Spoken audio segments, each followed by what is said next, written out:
Bueno, lehenik eta behin, arratsalde on danori eta eskerrik asko bileran sartzeagatik. Lehenengo gauza komentatzea bilera grabatu ingo dugula, ze hoi dugun bezala, bilera eta gero ingo duguna da bidali, bai bileran erabiliko duguna aurkezpena, eta baita ere bileraren grabazioa, artxiboa, zuek ikusi dezazuen nahi duzuenean, edo etorri ez dianak, baiek ikus dezaten, ez? Eta saiatuko gara, ahalik eta, azkarren, guk esaketekoak ditugunak, ahalik eta azkarren esaten, azkenean, importanteena dalako zuen zalantzak eta kezkak entzutia. Orduan saiatuko gara denbora ematen, horretarako. Ikusten dautenez, gehienak veteranoak zarete proiektuan, Euskal Mugimen proiektuan, badaukazue esperientzia. Gaur kontatuko dugun gehiena ezagutzen duzue, aritu zaretelako beste ikasturte batzuetan, baina hori esan duguna, zalantzarik edo zerbait berririk ikusten baduzue, bukaeran komentatu. Orduan, hasiko gara, partekatuko dut nire pantalla.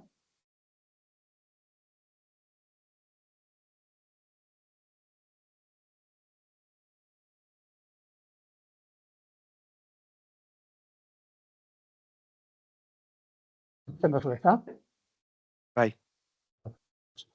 Bai, horrela. Jarraituko ditugu 14 punto, aurkibidean ikusten dugun bezala, eta hasiko gara, beti bezala zergatiarekin, hau ez delako aldatu, bale? Haurtzaro eta gaztaroko sasoi fisikoak eragina dauka helduaroko eta zahartzarako osasunean. Eta ikusten ari gara, haur eta gazteen sasoi fisikoa gero eta okerragoa dela. Eta hori kezkagarria da. Eta ez da guk esaten dugulako, baizik eta evidentzia zientifikoa gero eta nabarmenagoa delako. Eta orain dela 3 urte egin gendun proiektuan, Eusfit Global Matrix proiektuan dela aztertzea erkidegoan ditugun dokumentuak aurkitzeko ze informazio maila daukagun haur eta gazteen sasoi fisikoaren egoerari buruz, ikusi izan benetako ondorioa zela ez daukagula informazio nahikorik. Orduan, helburua da benetan informazioa izatea haur eta gazteen sasoi fisikoari buruz. Jakin da, okerrera doala itxuraz. Ez dugu azuerra asmatu, hau aspalditik egiten den zerbait da. Veteranoagoak zareten irakasleok, eukiko duzue seguruenik gordeta informazioa dela urte askotakoa, proba fisikoena. Guk egiten duguna orain da hori pixkat ordenatu eta sistematizatu. Eta nola, feedbackek eta slow fit proiektuek ematen diguten erreferentzia jarraituz. Slow fit da Eslovenian egiten den proiektua, feedback Europa mailan dagoen Europar proiektu bat, eta hori dira pixka gure iparra. Eta lortzen duguna hauek emandako laguntzaren bitartez da ordenatzea eta sistematizatzea pixka gure sistema. Hau izango da 3. edizioa, eta ikusten duzu berdez, poliki-poliki horuntza doala parte hartzen maila. Probei buruz, badaude, gure ustez, 3 dokumentu garrantzitsu, importanteena da jarraibideen dokumentua, hori oso importantea da hori irakurtzea, lehenago, gero modu zuzenean aritu izateko proiektu. Orduan, mesedez, jarraibideak irakurri probak egiten hasi baino lehen, batez ere berriak zaretena. Gero daude beste bidokumentu, 22 minutuko audio bat, eta zientzialarien artikuluak, pixka justifikatzen dutenak eskuartze hau. Hori, oso interesgarria da baita ere hori entzutea eta irakurtzea.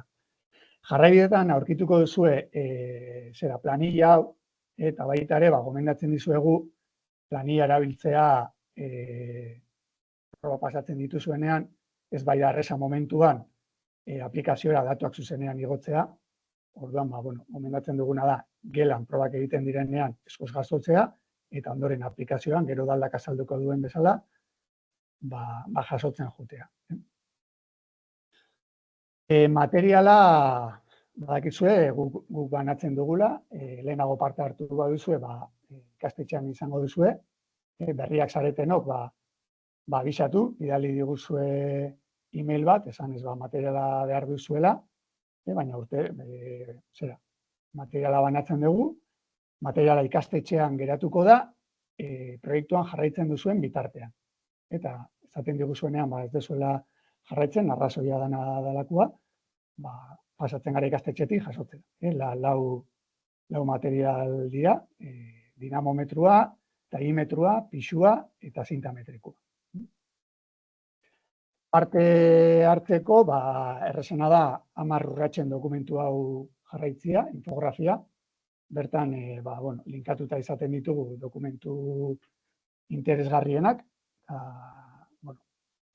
pausu bakoitza egiteko beharrezkoa diana, eta, gustot,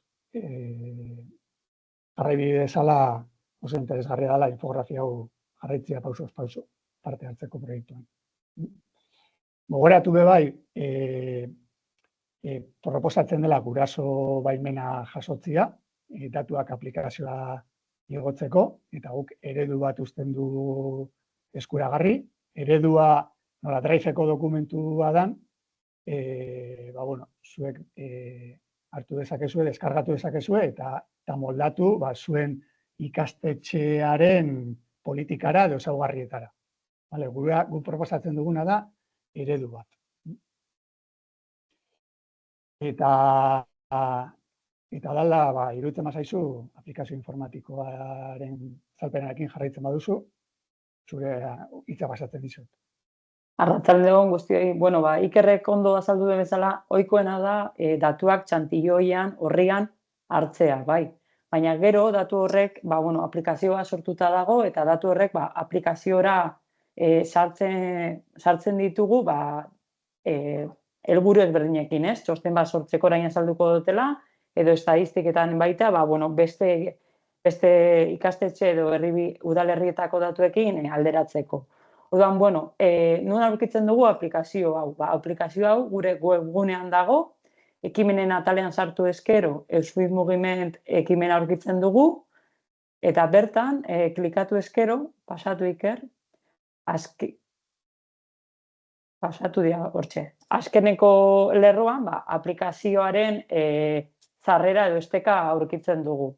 Jakin, pasatu mesedez, jakin, aplikaziora sartzeko XLNet erabiltzailea behar duzuela, irakasle guztiok duzuen erabiltzaile bat da, eta aurretik proiektuan parte hartu duzuenok, jakin ez duzuela berriz altan eman behar. Hau da, aurrek urteetan alta eman da zaudetenok, jadanik sarrera daukazue aplikaziora. Berriak zareten hori, datu batzuk eskatu dizkizuegu altan emateko aplikazioan. Hau da, naiz eta guri oniritzia parte hartuko duzuela, aplikazioan altan emonda egon behar zarete. Eta hori, eskatu dizkizuegun edo eskatuko ditugun datu batzu behar ditugu, altan ematen zaizue eta abisatzen zaizue aplikazioan sartu zaitezketela. Hemen, eskerraldean daukazue tutorial bat, aplikazio guztia zelan, hasieratik, zelan sartu, zuen taldeak zelan sortu, talde horretan zelan datuak sartu, edo zein arazo izan da, aplikazio tutoriala ikustea daukazue, eta bestelan gurekin harremanetan jarri eta lagunduko dizuegu. Datu horiekin egiten dena da, behin datuak sartuta, aplikazioan datuak beti geldituko dira erregistroa prozesuan, zer esan nahi du honek? Zuek datuak sartzen joan zaitezkete poliki-poliki eta gordetzen dijoaz, baina geratzen da prozesua irekita bezala. Behin talde horren prozesua ematen badiozue eskerrean dagoen botoi batei dela amaitu erregistroa, kasu hortan egiten dena dira bi kontu, alde batetik automatikoki gurasoei bidaltzen zaie hemen agertzen den familia txostena, hau da, beraien umearen Europako adin eta sexu bereko bataz bestekoarekin alderatzen ditu bere emaitzak, eta gero garrantzitsuena prozesu honetan da, bigarrena, behin sartu diren datu horrek ezin direla moldatu. Zer esan nahi dugu? ematen diogunean amaitu erregistro botoi horri, jakin behar duzue ezin direla datuak gero moldatu. Bai, orduan, begiratu behar dituzue, datu guztiak sartuta daudela. Kasu honetan, familiaren txostena, gurasoei bidaltzen zaie, eta baita, pasatuik erondo, eta baita egiten duguna da, ikasturte amaieran, behin ikasturtea itxita dagoenean, guk sortzen dugu urte horretako bukaera txostena, bai. Webgunean danak aurkitu ditzazkezue, eta hemen esteka daukazue, iazko ikasturtean jasotako datuekin sortutako txostena. Bertan, ondorio nagusiak aurkezten dizkizu dugu. Eta, agian hemendik etorriko dira gero galderak, zuen galderak baita, urte bi hontan jasotako arazo eta hobekuntzekin hemen plasmatu ditugu, ez? Oso garrantzitsua iruditzen zaigu birgogoratzea bai pisua, altuera eta gerri perimetroa bi aldiz neurtu eta bi aldiz aplikazioan sartu behar dela datu hori. Aplikazioak datu biak ez badituzue sartzen, ez du bataz bestekoa ematen. Eta ematen du ume horren datuetan ez dela jaso. Bai, horregatik bi alditan sartu behar da ondoren bataz besteko ateratzeko. Bestalde, hobekuntzetan egin duguna da ume baten froga bat ez bada pasatzen, 0 agertu beharrean txostenean jarriko du ez neurtua.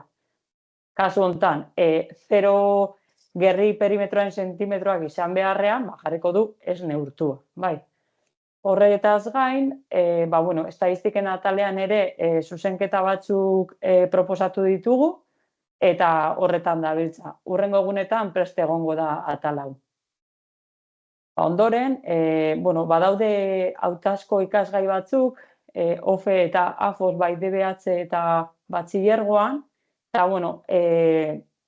lanean gabiltza, ikasgai honetan ere pasatu ahal izatea probak, eta gero talde horren datuak aplikazioan bertan izateko.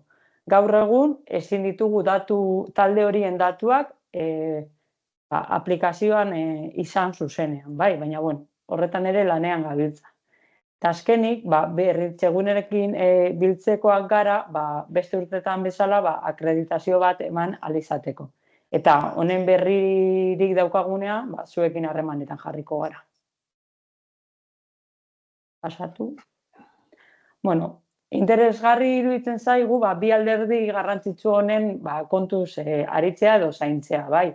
Alde batetik ezgaitasuna, aplikazioak berak ematen du frogak ez pasatzearen edo ez, ume horren parte hartze ezaren arrazoia jartzeko, baina guk uste dugu ezgaitasuna ez dela arrazoi osoa. Egia da, frogak, feedback, Ikerrek esan duen moduan, proiektutik datozela, test bateria, eta agian, ezgaitasuna daukan ume batek froga guztietatik batzu pasatu alditu eta besteak ez. Orduan, kasu hortan, pasatzen dizkiogu aldituen probak, eta gero ohar batzuk jartzeko aukera dukazue, eta jarri dezakezue zergatik ez diren besteak pasatu. Eta, bigarren alderdi kontutan egitekoa da, gorputzaren irudiari loturiko arazoak, ez? Gaur egunean, mahai gainean daukagun arazo bat da, eta guk proposatzen duguna da, horrekin lanketa bat egitea. Ez soilik geratzea zenbakian edo sentimetroetan, baizik eta lanketa bat egitea zuen orduetan. Hemen proposatzen duguna da ikasturteko kronograma. Orain esango genuke, gaudela 3. borobilean, bi 3 izen ematea, zereginak, materiala jaso, batzu jadanik probak pasatu dituzue, edo probak pasatzen ari zarete, garrantzitsuena hemen, hasi berriak zaretenok, aplikazioan alta eman behar zarete, materiala jaso behar duzue, eta horren ondoren probak pasatuko dituzue, datuak sartu eta datuak aztertu, eta beste batzuk prozesu hortan aurreratuago zoazte. Baina garrantzitsuena hemen, pasatu Iker mesedez, da probak pasatzeko azkeneko eguna. Ez probak pasatzeko, baizik eta probak datuak aplikazioa sartzeko azken eguna, Hori izango da ekainaren 20. Ikasleak ikastetxe gehienetan, azken eguna, bai. Ekainak 20 izango da azkeneko eguna. Eta hori baino lehen, ekainak 12an, gaurko bezala beste bilera batera dituko dizuegu, zuen kezka, informazio, bai, esateko daukasuna entzuteko.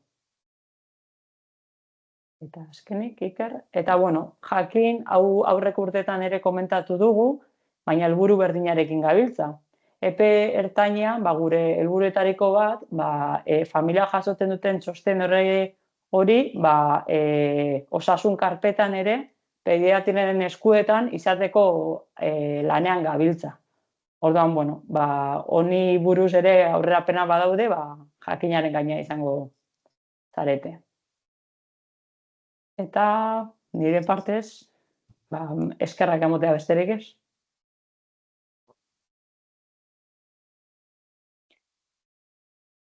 Orain ondo iruditzen bazaizue, ez dakit, dituzuen kezkak edo zalantzak edo entzungo ditugu eta erantzungo ditugu zuen kezkak.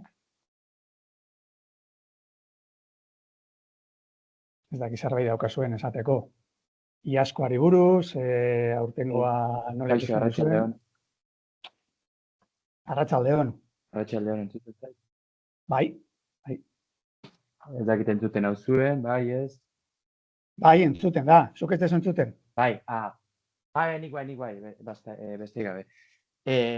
Beste gabe, ni berria naiz, hontan, eta, informatzeko sartu naiz, nahi ikastetxean egiten da aurretikan, baina ni pixka galdeu nahi nun, hauek, azterketa honek edo, praktika honek, ikasleengan duen eraginaren inguruan, hau da, ze benefizio ikusten zaizkion, proba hauek pasatzeari, eta ez dakit azkenin funtsia como tal, badakite, bataz besteko batzuk ateatzeko balio dula, baina jakin nahiko nuke ea ikaslei bertan zelako onurak o ze onura ekartzeko perspektibakin egiten den, hori da besterik gabe.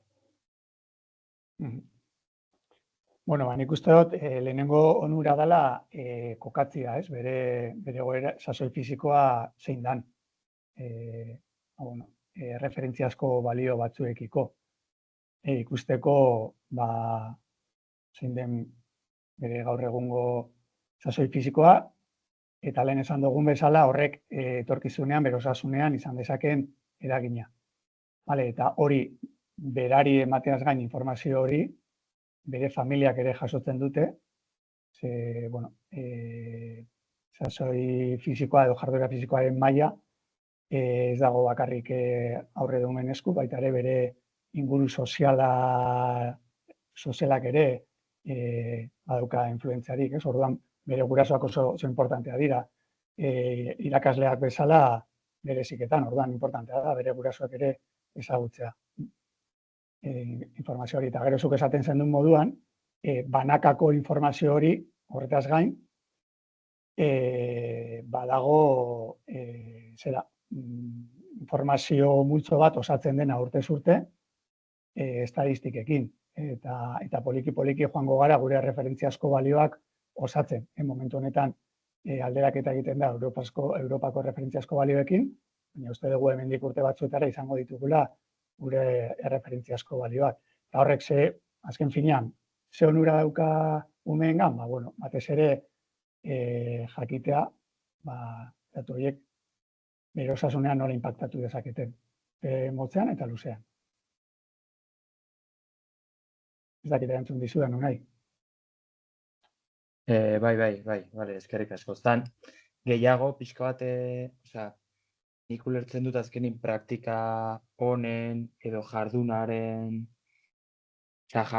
ekartzen dituen onurak transferitzea ondo dagoela, baina ez dakite, igual da segun adina, baina ez dakite ondo etorriko zaien zenbait aurri ikustea behaien gorputzaz nola dagoen, porque azkenin, behaien gorputza eta behaien gaitasun fisikoa beste batzuen baitan, horregatik hor sortzen zian zalantza. Baina, bueno, prozesuari emate bat zaio garrantzia, ondo iruditzen zait. Baina, bai, azalpena garbi gatu zait, ni esker. Hor, adinaren arabera, proiektuak Eusfit mugimentek ematen ditu aukera ezberdinak. Eta aukera horietako bada, lehen daldak aipatu den bezala da, lanketa gelan, ez bakarrik proba egitearena, baizik eta gero gelan lantzarena adibidez, gorputz irudia, gizarte mailan horrekin daukagu, eztabaida, arazo edo ditu nahi duzun bezala, eta beste gai batzuk, adibidez, osasunarena, ze garrantzitsua da, jarduera fisikoa eta soziofisikoa izatea osasun bat mantentzeko. Orain eta etorkizunean. Eta horrek ematen du, hori, gelan, lanketak egiteko aukera ere bai. Ez da bakarrik proba fisikoak pasatzea, bizik eta beste alderdi hori ere kontutan izatea. Eta hori badakigu aukeraskeko ikasgai hauekin, batez ere batxilergoan, egiten dela, nagusienekin. Eta ez dakitze puntutaraino hau lor daiteken gazteagoekin. Baina interesgarria litzateke. Eta, ni Mikel naiz, Jaurlaritzako teknikaria. Ni gehituko nuke, ari gara hitz egiten gehien bat, ume bakoitzari, ume bakoitzak jasotzen dituen onuren inguruan, ez?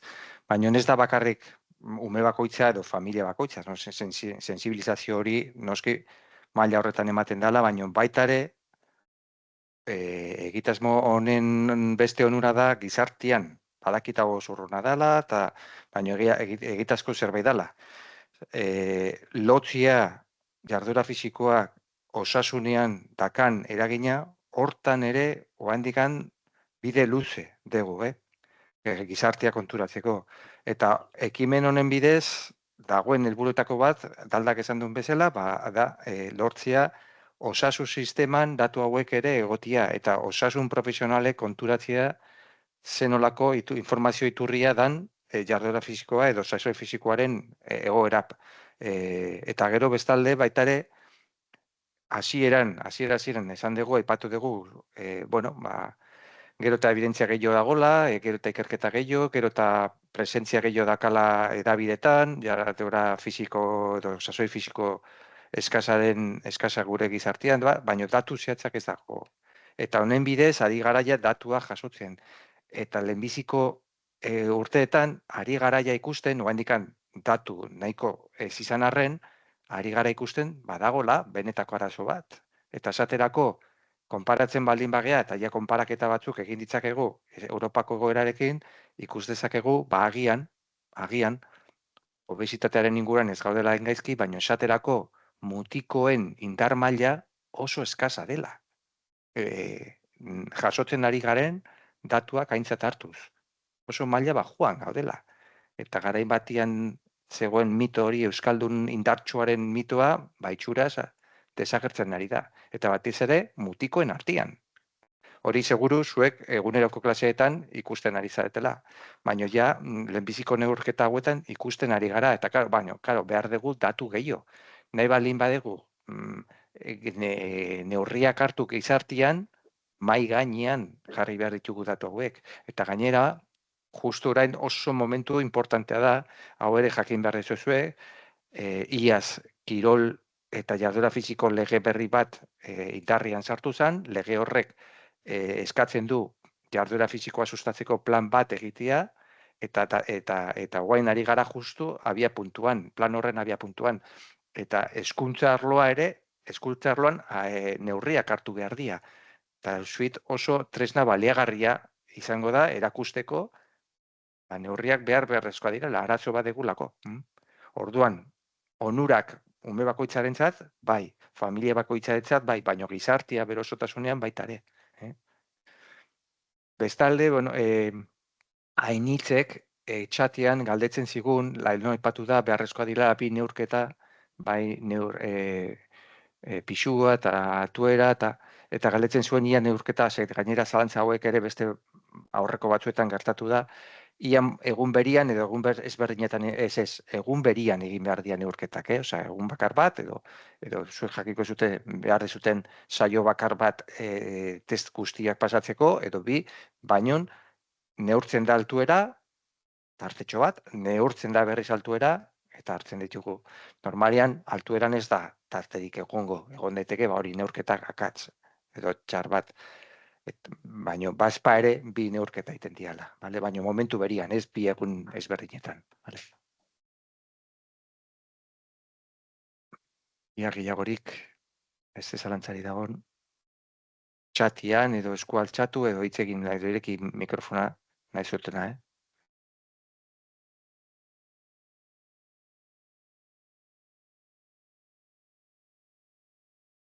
Bueno, Nik bai nuke gauzatxoa komentatu, nik gogoratu nahi dizuet, gurasoek jasotzen duten txostenaz gain, zure daukazuela aplikazioan aukera estadistika konsultatzeko.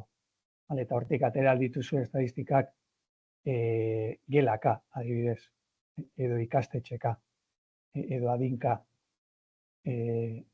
Daukazuela hor aukera bat, azterketa bat egiteko zuek ere. Eta gero guk urtero txosten bat egiten dugu lehendaldak erakutzen duen bezala, eta horre ere jokatu dezakezue gela edo adintarte horretako konparaketak egiten gure erkidegoko batazbestekoarekin. Txosten bukarako txosten hortan bai agertzen direla erkidego osoko batazbestekoak sexuaren arabera eta adinaren arabera. Orduan bai animatzen zaituztegu hori begiratzen, da nik uste dute zuentzat interesgarri izan daitekela.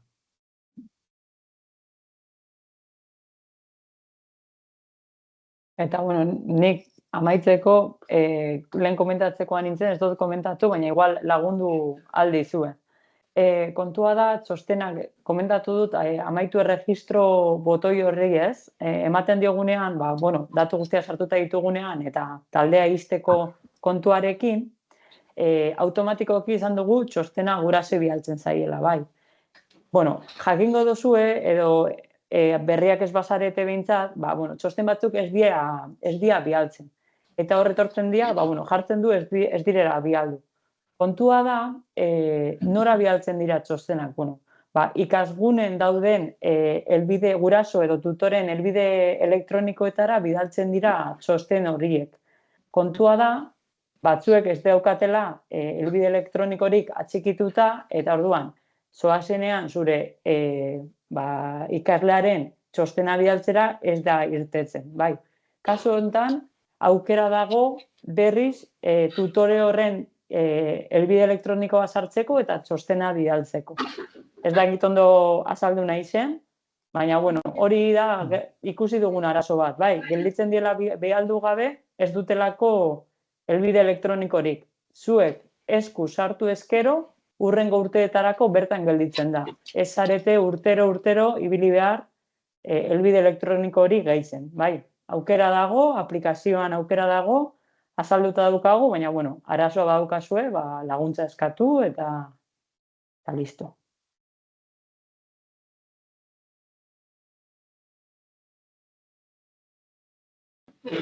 Ni galderetxo bat. Entzuten zait? Bai. Bale, gu, lehenengo urtean egiten degula ere bai, eta pentsatuta genukan kurtso batean hastea bakarrikan, gero kurtsoan zehar erabakitzen baldin badegu beste batzuei egitea, sartu daiteke arazorik gabe. Bai, hor beharko genukena da, beste gela horien gorputz hezkuntzako irakaslearen alta eman beharko genduna aplikazioan, bai. Urtean zehar, altan ematen... Berdina gea. Orduan asko zerrazago. Taldea sortu eta proba pasatu eta aurrera. Bale, oso ondo. Epea da, daldak esan den bezala, ekainak 20. Horra arte, egin dezakezuen dituzuen aldaketak eta talde berriak sortu eta abar. Bale. Eta esan dezute eske pizka, tarte batean ez naiz egon, norbaiten baimenaz baldin badaukagu, datu horiek ez dira sartzen, evidentemente. Jartzen da ez dula egin, por lo que sea, eta ya está. Bai, datuak sartzen zoaztenean aplikazioan, goian jartzen du proba pasatze eza, ez? Eta hor daude arrazoi ezberdinak. Kasu honetan, gurasoen baimen eza bada, jartzen duzu gurasoen baimen eza, eta gertatzen dana da, ume horren txantilloia blokeatu bezala egiten da. Ezin dituzu datuak sartu.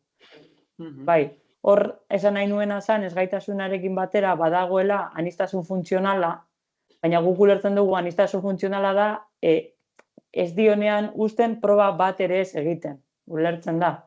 Osea, umeak baimena badauka eta umeak parte hartu nahi badu, ez? Naiz eta ez 6 probak pasatu, izango dira 4, 5, 3, dena galakoa, baina, bueno, bai, hor aukera dago, baimen eza daukatenei blokeatu egiten da. Vale. Eta oso intuitiboa da, Yolanda, desplegable bada. Aukeratzen duzu daude aukera Bai, ezberdinak, begiratu nun pizkat, baino ez dut, ze oraindik hori, ez dugu hasi eta hori, salseatu gendun pizkat, baino gehiegi ere ez. Azaldu mesedez Andoniari galdetzen txatean aplikatiboan alta emateko ez da garbi geratu. Azaldu mesedez. Bueno, aplikatiboan, Malen, zu nahi zu azaldu? Ez, tranquila, ez, tranquil. Bueno, berdin gat, bueno, atzalde ondan hori nimalenaz, dalda Iker eta Mikelen lankidia, bai. Aplikazioan alta emateko, harremanetan jarri behar zarete gurekin, ze guk behar ditugu zuen datu batzuk diela, hain zuzen, zuen izena bizenak, telefonoa, nan zenbakia, e-maila eta XLN erabiltzailea. Bai, zuek datu horiek bidali behar dizkiguzue, harremanetan jarriko gara informatikariekin, zuen alta tramitatzeko, eta behin alta tramitatzen dugula, idatzeko dutzu dugu bueltan mezu bat, esan ez baimena daukotzuela aplikazioan sartzeko. Bai, orduan, 5 datu horiek bidali behar dizkiguzue. Izena bizena, e-maila, telefonoa, nan zenbakia eta XLN erabiltzailea. Bai, gonbidatzen zaituztegu, aplikazioan sartu eta trasteatzeko, ez? Talderen bat sortu, ikusi aukera ematen dituen, naiz eta orain datuak agian ez dituzue sartuko, baina, askatasunez aplikazioan sartu eta zuen aukerak probatu.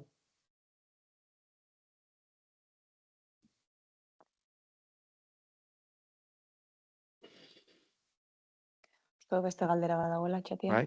Edo norbait idazten dau, entzat. Idazten ari da Javier Aragoez. Bale, ez dau bidalion. XLN-etaren inguruan. Jartzen dugu XLN galdera ikurra. XLN-et da irakasle guztiok daukotzuen erabiltzaile bat. Bai, dan kontzertatuetan, ez dakitain ohikoa da, baina publikoetan mentzat ohikoa da, notak eta erabiltzeko aplikaziorako sarbide eta pasaitza da. Zalantzaren bat badaukotzue, edo ez badakizue zein dan zuen XLN-et erabiltzailea, mesedez, jakinarazi guri eta lagunduko dutzu dugu eskuratzen ze. Bai da, pixka bat nahiko liosoa da oin haos azaltzeko ze pauso urrats batzuk jarraitu behar die, baina arazoren bat badaukotzue lortzeko mesedez jarri gurekin harremanetan eta lagunduko dutzu dugu eskuratzen. Eta Eloik galdetzen duen aurreko urtean egin dugunok dana berdin altak egoteko orduan. Aurreko urtetan aritutakoak esan bezala, ez da berriz alta eman behar, alta eman da ez zutela. Osea, alta behin ematen da, betiko. Bai, hori da, behin alta lortzen duzuela, erabiltzaile eta pasaitz horrekin sartu zeikie aplikazioan urtero. Bai, eta, 2024-2025 urteko, ikasturte hau, irekita dago aplikazioa. Zabalik daukagu, orduan, esan bezala sartu zeitezketen eta probak egin, ez? Baina bai argitu XLN-et erabiltzailea irakasle guztiek daukazuela. Guztiek. Naiz eta batzuk igual ez erabiltzen duzuelako ikastetxeko beste aplikazio bat, eta hori konektatuta dago zuzenean hezkuntzarekin, eta baina dano daukazu, orduan hori Malenek esan dabena. Jarri harremanetan gurekin da lagunduko dizugu. A ber, eskua altxatu dago. Txetxu, bai. Txetxuk, bai. Txetxu, A ber, entzuten da? Bai, bai. Vale, a ber, eske ez dakit, zalantza txiki bat daukat eta idazten apurtxu bat luzea izan daiteke eta ez dakit ulertuko zen. Ni kalta eman nuen duela 3 ikasturte eta baduzuen nire korreo elektronikoa. Baina orain ikastetxean aldatu egin dugu izena eta horrekin batera dominioa ere bai. Korreo elektronikoa berdina da, baina dominioa @ondoren dagona aldatu egin da. Ez dakite datu hori behar duzuen, edo biak daude momentuz, osea, 2024 bukatu arte, bi dominio horiekin gabiz. Baina hortik aurrera, lehenengoa desagertuko da. Ba, hobe berritzea zure datua. Vale. Pasa berria eta...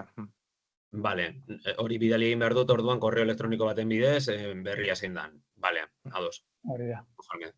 Hori zen, eskerrik asko.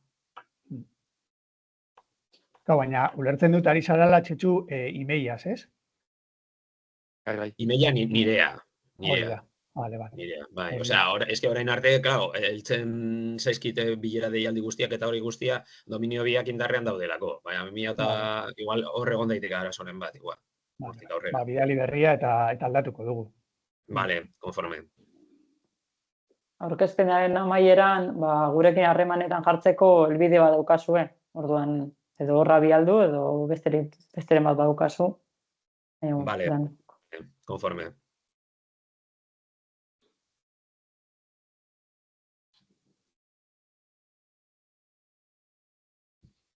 Bueno, beste kalderarik ez badago, baten bat ja joan da, eta bueno, agurtzia besterik ez, eta esatea beti edozein zalantza izanik, esan bezala, mugimenta bildua, mugiment.eus, helbidera idatzi, eta saiatuko gehala lehenbailen argitzen. Eta mila esker bi aldiz ematia. Lehenengua bileran parte hartzeagatik, eta bigarrena proiektuan parte hartzeagatik. Batzuk gainera ja 3. edizioz. Orduan, eskerrik asko, eta ez osatarako hemen gaituzue. Erantzuteko prest. Venga, eskerrik asko. Urren arte, guztioi. Venga, jo. Eta animo. Agur. Aio.